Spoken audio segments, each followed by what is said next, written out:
গিয়েছিলাম আগস্টের 5-এর আগে, মাহফিলে পৌঁছাতে দেরি, ওরে ফোর্স নিয়ে আমার এমন তাড়া দিয়েছে, মাঠের ভেতর আমি 2 কিলো খালি দৌড়িয়েছি, পা মা কেটে কি অবস্থা হয়েছিল। 5-এর পরে ওর চাকরি চলে গেছে, ওর বিভাগীয় মামলা হয়েছে। আমি এক জায়গায় বলেছিলাম ওরা আমি খুঁজতেছি, যদি পাই ওরা আমি ন্যাংটা করে ছাড়বো। ও শয়তানের কানে কিভাবে যেন গেছে, সেই দিনে সিরাজগঞ্জ রোডে এক হোটেলে খবর পেয়েছে যে এখানে আছে।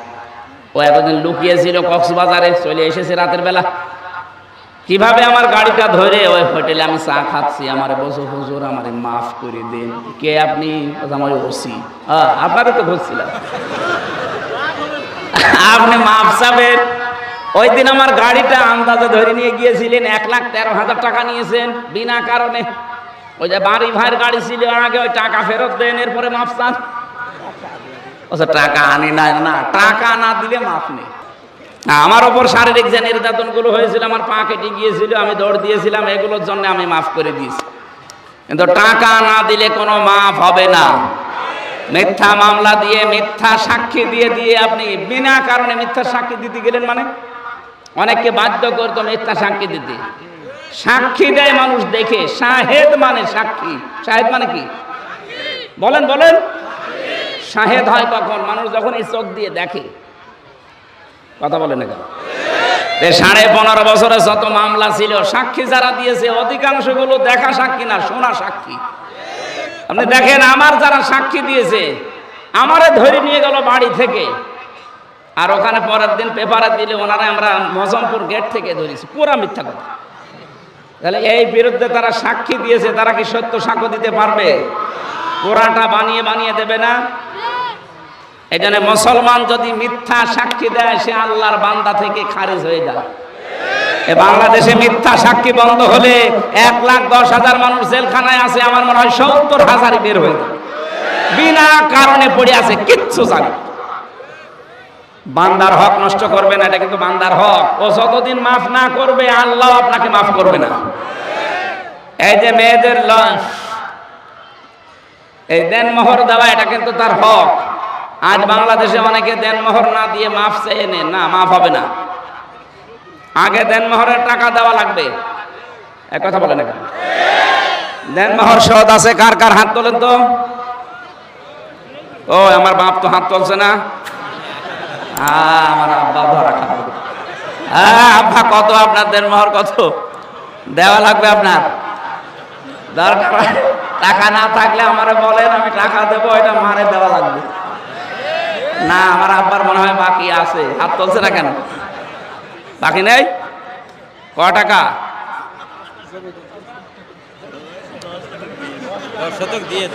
ঠিক আছে, আমি জানতাম 5,000 টাকা দেনমোহর হয়।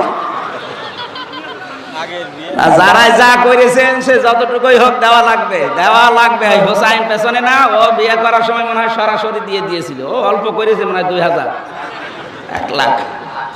একটু বেশি করা লাগবে যার যে সমর্থ আছে। আর একটা জিনিস এই দেশে একটা ভেজাল চলছে, এটা বান্দার হক নষ্ট হওয়ার শামিল। এই যে বরযাত্রী যাওয়া, আমিও করেছিলাম এটা না বুঝে। আমার বরযাত্রী বেশি ছিল না, 8-9 জন। কিন্তু এখন যারা এই 150-200 মানুষ নিয়ে যাচ্ছেন মেয়ের বাড়িতে, না, এই বরযাত্রী খাওয়া জায়েজ নেই, অলিমা খাওয়া জায়েজ আছে। অলিমা হবে ছেলের বাড়ি না মেয়ের বাড়ি? বলেন বলেন।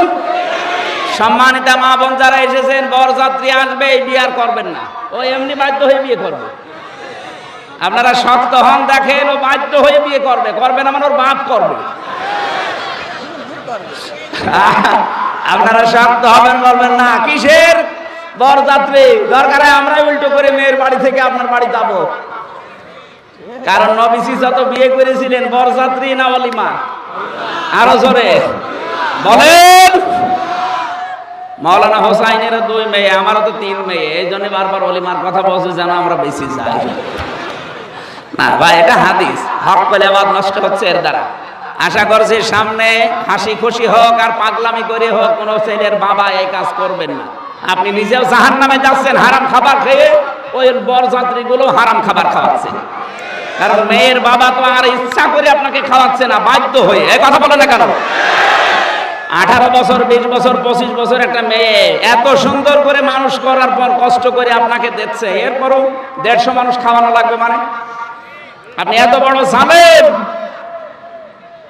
বরযাত্রী গেছেন কারা কারা হাত বলেন তো? এই ফকির, আমরা আর বরযাত্রীর সামনে যাব না, যে বিয়েই হোক যাব অলিমায়। কিসে যাব? হক্কুল ইবাদের ভেতরে সূরা নিসার 36 নাম্বার আয়াত, 35 নাম্বার আয়াত না 36 নাম্বার আয়াতে হক্কুল ইবাদের এখানে সিরিয়াল করা আছে। আপনার প্রতিবেশীরও হক আছে। আজ হাজারো মানুষ নামাজ পড়ে রোজা করে কিন্তু প্রতিবেশীর সাথে আচরণ খারাপ করে, তার হক আদায় করে না, এই লোকটা কিয়ামতে ধরা খাবে। নবীজি বলেন আমাকে জিবরাইল এত বেশি প্রতিবেশী সম্পর্কে কথা বলছিল, মনে হচ্ছে আমার জমি জায়গার ভাগ প্রতিবেশীকে দেওয়া লাগবে। অথচ অনেক মেয়ে আছে, অনেক পুরুষ আছে, প্রতিবেশীর সাথে ঝগড়া করে কথা বন্ধ করে দেয়। কথা বলে না কেন? আপনি ছাড় দেবেন প্রতিবেশীকে, দুনিয়ায় যদি কিছু নাও পান, কিয়ামতের ময়দানে প্রতিবেশীর এই ছাড়ের কারণে আল্লাহ পাক আপনাকে মাফ করে দেবেন। যারা জমি জায়গা ফাঁকি দেন, হক হক, এই যে জমি শরিক ফাঁকি দেওয়া, দুইটা ক্ষতি হবে আপনার। আমার বংশে আমি অনেককে পেয়েছি যারা শরিক ফাঁকি দিয়েছে, তাদের দুইটা ক্ষতি হয়ে গেছে। 1 নম্বরে তাদের চেহারা নষ্ট হয়ে যাবে, 2 নম্বরে মরণের সময় তারা ঈমান পাবে না, বেঈমান হয়ে মারা যাবে। বোনের জমি ফাঁকি দিয়ে বসে আছেন, ভাইয়ের জমি ফাঁকি দিয়ে বসে আছেন, হজে যাবে, হজে যাওয়ার আগে ছেলের নামে ভালো ভালো জমি জায়গাগুলো সব লিখে দেয়, আর মেয়ের মাথায় হাত দিয়ে বলে মা তোর জন্য দোয়া করে দিলাম। এটা একটা নির্ভেজাল শয়তান। এক কথা বলে না কেন? এইটা না, এইরকম যারা আছে শরিক ফাঁকি দেওয়া যাবে। আরে ভাই, আল্লাহর সাথে সে একটা আছে, নামাজ পড়েন না, রোজা রাখেন না, হজ করেন না, আল্লাহ ইচ্ছা করলে মাফ করে দিতে পারে। তো হক্কুল ইবাদ এটা জীবনও মাফ হবে না যতক্ষণ ওই লোকটা মাফ না করবে। বলেন, আগে মেয়ের জমি ফেরত দেন, এরপরে বলেন তোর জন্য দোয়া করলাম। কথা বলেন না কেন? সম্মানিত মা বোনেরা, স্বামীর হক আছে আপনার প্রতি, স্ত্রীর প্রতি আছে স্বামীর হক, স্বামীর প্রতি আছে স্ত্রীর হক। বিশ্বনবী জানিয়েছেন ওই স্বামী আল্লাহর কাছে উত্তম স্বামী যে স্বামী তার স্ত্রীর কাছে উত্তম। আজ হাজারো পুরুষ মানুষ বাইরে অনেককে আমরা ভালো বলে দেখি, কিন্তু স্ত্রীর কাছে সে ভালো না। আমরা এমন চরিত্র যে আজকে থেকে অর্জন করার চেষ্টা করব, বাইরে যেমন আমাদের ভেতরে যেমন ওইরকম হয়। কথা বলেন ঠিক কিনা? এটা তিরমিজি শরীফের হাদিস। নবী বলেন ইদা নাযারা ইলাইহা সাররাতুহু, স্বামী যখন বাইরে থেকে আসবে, মেয়েদের অভ্যাস, মেয়েদের আচরণ হবে স্বামীকে আনন্দ দেওয়া, হাসি মুখে কথা বলা, অভ্যর্থনা জানানো, সালাম দেওয়া। পরিবারে এখন সালাম তো উঠে গেছে, সালামের পরিবর্তে মুখ বন্ধ করে এমন অবস্থায় থাকে মনে হয় শয়তান ওকে চেপে ধরেছে। কোন মানুষ যদি পরিবারে ঢুকে সালাম দান করে, সারাদিন 24 ঘন্টায় যদি 25 বার সালাম দিতে পারে, ওই দিন মারা গেলেও শাহাদতের মরণ পাবে। এই ছোট আমলটা জারি করেন আজকে থেকে। আমি সহ যারা এসেছি, পরিবারস্থ লোক হোক, বাইরের লোক হোক, ছেলে হোক, মেয়ে হোক, বেটার বউ হোক, সালাম কি দেওয়া লাগবে? আরো জোরে বলেন। এই জন্য স্বামী আসলে আগে সালাম দেবেন। 2 নম্বর ওয়াইদা গাবা আনহা হাফিজাতুহু, স্বামী যখন বাইরে যাবে নিজেকে হেফাজত করে রাখবেন। স্বামী বাইরে গেলে অনেকে দেবরের সাথে লাইন করে, জেনায় দায় নেই। এই যে মোবাইলে কথা বলে মেয়েরা, কি আওয়াজে কথা বলবে, এই আওয়াজ পর্যন্ত আল্লাহ কোরআনে দিয়েছেন। সূরা আহজাব 22 নাম্বার পারা 1 নাম্বার পৃষ্ঠা 3 নাম্বার লাইনের 32 নাম্বার আয়াতের তাফসীর পড়ে নেবেন। মেয়েরা যারা এসেছেন, সূরা আহজাব 32 নাম্বার আয়াত, তাফসিরে খাজেন, তাফসিরে ইবনে কাসির কিনে দেখবেন, বাংলায় লেখা আছে। আপনি মোবাইলে, ফোনে, ফ্যাক্সে কিভাবে আওয়াজ দিয়ে কথা বলবেন, এই আওয়াজ পর্যন্ত আল্লাহ কোরআনে দিয়ে দিয়েছেন। জোরে বলেন সুবহানাল্লাহ।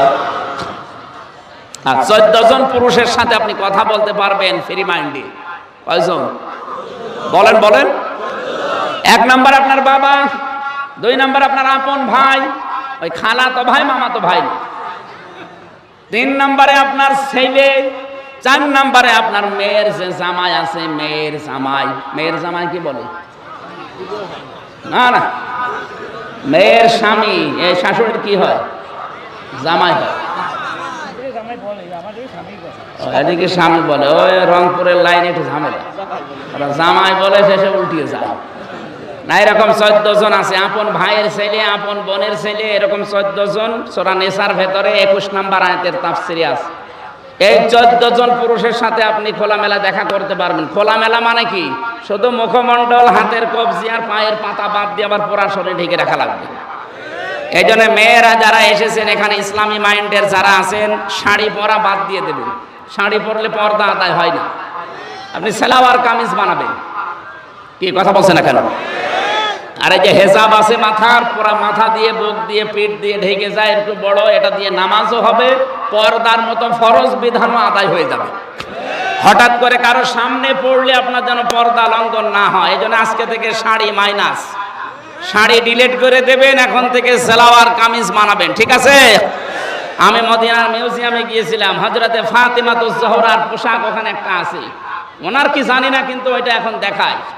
এই যে এত পর্যন্ত হাত, এখন পা পর্যন্ত লম্বা, আপনার ভেতরে ব্লাউজ থাকবে, নিচে ছায়া থাকবে, পায়জামা থাকবে। আশা করছি এই বিষয়গুলো সামনে থেকে, মেয়েদের এটা ইবাদত। এটা কি বলেন তো? আমরা মনে করি শুধু নামাজ পড়া, রোজা রাখা আর বোরকা পরা ইবাদত না, এইটাও ইবাদত। স্বামী বাইরে গেলে নিজেকে হেফাজতে রাখবেন, স্বামীর সম্পদ, স্বামীর সন্তান। স্বামীকে না বলে আপনি ফকিরকে দানও করতে পারবেন না। আর আপনি স্বামীকে না বলে চুরি করে দোলা ভাইকে দিয়ে দিচ্ছেন, বলেন সুবহানাল্লাহ। 3 নম্বরে ওয়াতুইনু আলা দীনি যাওজাতিহা, স্বামী যদি বাইরে থাকে, দ্বীনের কাজে, ইসলামের কাজে, মানবতার কাজে তাকে সাহায্য করবেন, উদ্বুদ্ধ করবেন, সময় দেবেন, ছাড় দেবেন। এক কথা বলেন না কেন? আপনার স্বামী বাইরে মানুষের জন্য কাজ করে বেড়ায়, দ্বীনের প্রচার করে, দ্বীন প্রচারের জন্য কাজ করে, আপনি শুধু বাড়িতে বসে তাকে একটু ছাড় দেন, বাড়ি বসে বসে আপনি ওই কাজের সওয়াব পেয়ে যাবেন।